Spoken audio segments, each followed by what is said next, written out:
Mémoire des deux jeunes enfants adolescents qui sont tombés.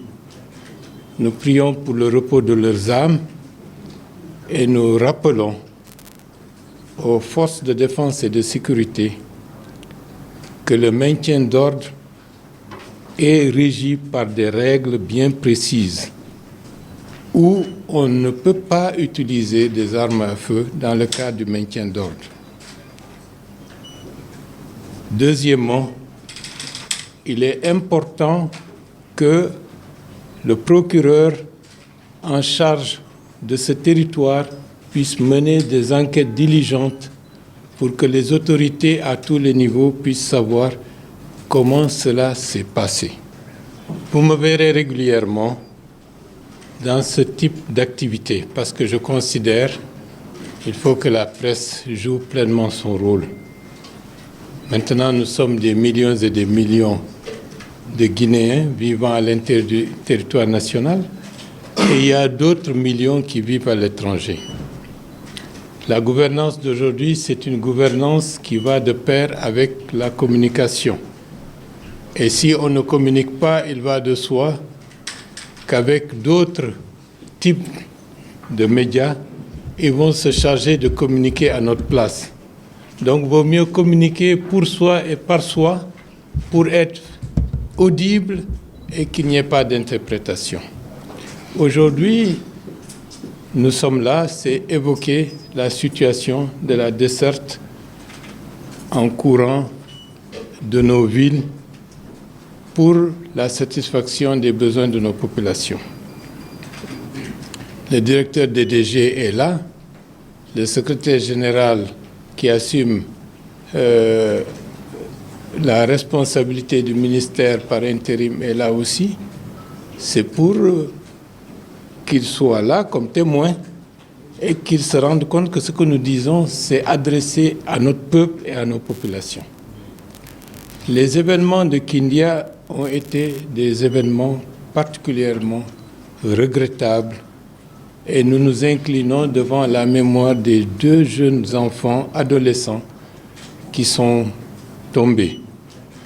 Nous prions pour le repos de leurs âmes et nous rappelons aux forces de défense et de sécurité que le maintien d'ordre est régi par des règles bien précises où on ne peut pas utiliser des armes à feu dans le cadre du maintien d'ordre. Deuxièmement, il est important que le procureur en charge de ce territoire puisse mener des enquêtes diligentes pour que les autorités à tous les niveaux puissent savoir comment cela s'est passé. Nous ne manquerons pas de demander aux autorités administratives de la région et de la ville de Kindia de nous fournir eux aussi d'amples explications sur la situation. À ce sujet, nous regrettons de n'avoir pas été informés à l'avance des risques potentiels de soubresauts liés à la desserte en électricité à Kindia. Si on était informé, alerté, des dispositions idoines auraient pu être prises pour éviter que la ville de Kindia connaisse une journée relativement violente hier. Ceci dit, il faut que nos compatriotes comprennent dans quelle situation sommes-nous. Est-ce que nous avons une volonté ou d'empêcher que les citoyens guinéens puissent bénéficier, disons, de la desserte en électricité? C'est non. Pourquoi? Premièrement, les barrages n'ont plus suffisamment d'eau, pour différentes raisons. Et ceux qui font les voyages autour de barrages de Soapiti et de Kaleta peuvent le constater que le niveau d'eau est particulièrement bas. Continuer à utiliser cette eau, c'est prendre le risque de rendre les barrages inutilisables. Et ce serait une grave perte pour la communauté nationale et pour le patrimoine en termes d'infrastructure de notre pays. Donc, de ce point de vue, le niveau d'eau a atteint une cote d'alerte qui oblige à agir avec parcimonie jusqu'à ce que la situation puisse s'améliorer. Deuxièmement, les conséquences de l'explosion du dépôt de carburant a un effet qui impacte d'une manière ou d'une autre l'approvisionnement en carburant de l'ensemble des installations qui fonctionnent avec, que ce soit le mazout, que ce soit l'essence, que ce soit le gasoil. Donc là aussi, nous sommes impactés, indépendamment de nous tous, par cette situation qui est une véritable catastrophe nationale. Troisièmement, qui est une conséquence de tout cela, nos finances publiques subissent des pressions extrêmement importantes pour la satisfaction des besoins essentiels de la population.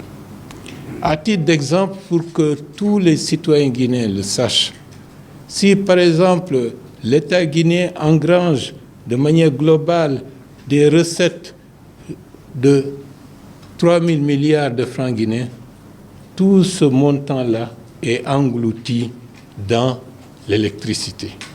Ce qui fait que nous sommes dans une situation financière particulièrement tendue.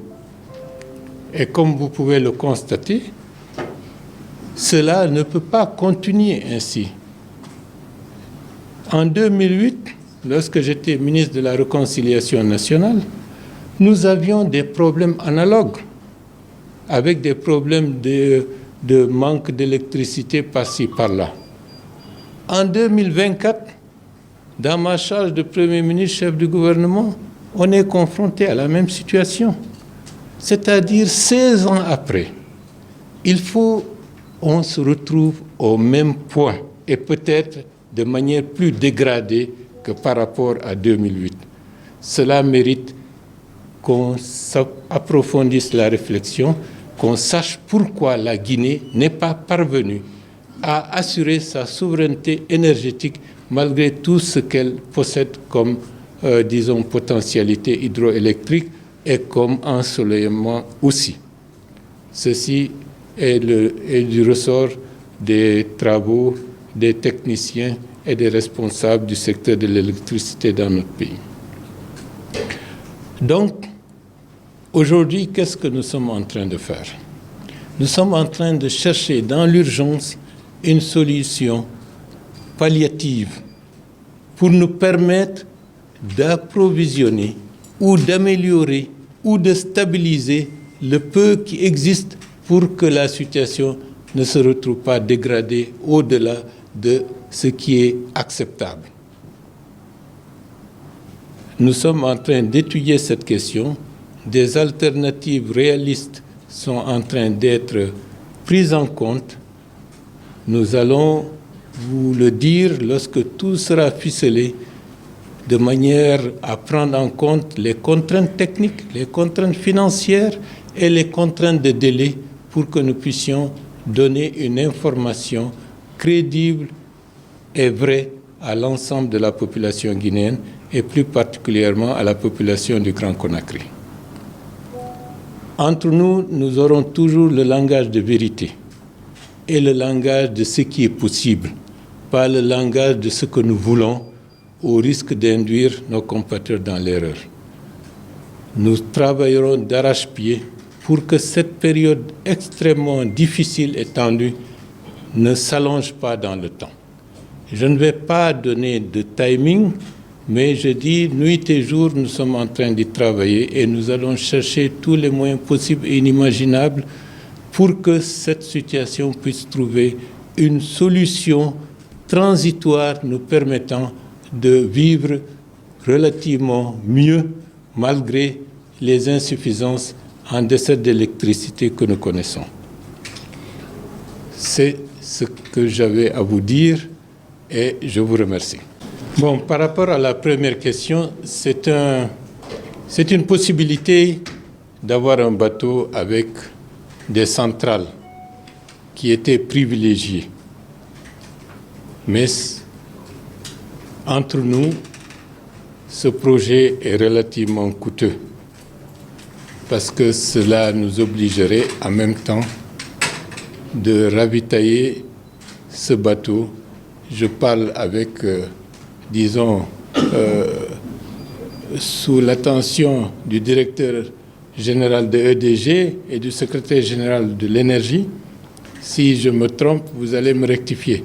Mais je crois savoir, il faut louer le bateau, il faut approvisionner le bateau en carburant pour la production d'électricité. Je crois que c'est cette alternative qui existe avec le bateau. Il y a d'autres alternatives qui sont en train d'être explorées.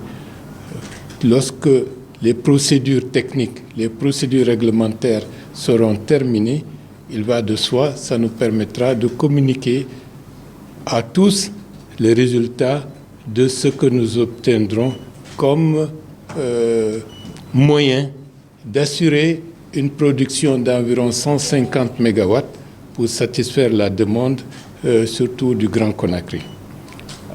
Bien entendu, il y aura des arbitrages, il y aura des discussions et les acteurs principaux que sont les ministères de l'énergie, le directeur général de EDG et les cadres qui sont autour, y compris les autres responsables des autres départements ministériels, notamment les conseillers de la primature et ceux de la présidence, vont travailler d'arrache-pied pour très rapidement nous donner un résultat fiable qui doit conforter notre volonté d'abord de satisfaire les besoins de la population, surtout dans cette période de sécheresse et cette période de Ramadan. Deuxièmement, tenir en compte la nécessité d'utiliser avec intelligence et parcimonie les ressources dont nous disposerons pour ne pas rentrer dans un cycle où nous dépensons beaucoup qui empêchera des investissements futurs pour nous sortir de cette période relativement difficile. Les deux contraintes doivent être prises en compte. Il ne faut pas, pour aujourd'hui, satisfaire tout et sacrifier l'avenir. Nous devons sortir de ce cycle infernal où, malgré toutes nos potentialités, la Guinée a des problèmes de desserte en électricité. En 2024, on n'aurait pas dû être dans cette situation. Mais avec l'aide de Dieu, on trouvera la solution. La question des médias. La deuxième question est les médias. J'ai rencontré, comme je l'ai dit, les responsables des médias. La restitution est en train d'être préparée pour le président de la République et nous allons en discuter. Et je pense que ce qui est le plus important, je l'ai dit à RFI l'autre jour, ce que nous recherchons beaucoup plus, c'est que dans notre pays, dans ce contexte d'une transition, où c'est une transition où chacun d'entre nous, quelle que soit sa place, que vous soyez responsable ou gouvernemental, ou que vous soyez responsable de médias, ou que vous soyez simple citoyen ou responsable syndical ou responsable de la société civile, nous sommes tous partie prenante du processus de la transition. Donc nous devons veiller à assurer de manière conviviale, fraternelle, la résolution de toutes les revendications possibles et inimaginables. C'est une question de responsabilité et je pense que les responsables des médias, en mettant en place une autorégulation interne pour veiller à une stricte application des règles déontologiques et professionnelles liées au journalisme, je pense que ce sera un pas en avant pour nous permettre progressivement de pacifier et de permettre une résolution dans l'intérêt de tous de cette question qui n'a fait que trop durer. Oui, c'est ça.